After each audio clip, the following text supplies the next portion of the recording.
I was keenly following the today's last National Prayer Day hosted by our country's parliament and was totally moved by the sermon offered by the Archbishop Anthony Muheria, our central bank's lookalike, probably brother.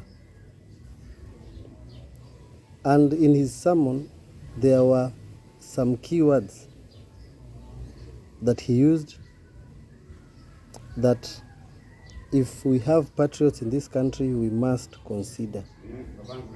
And he said this: our country's engine is smoking. The oil deserves to be changed.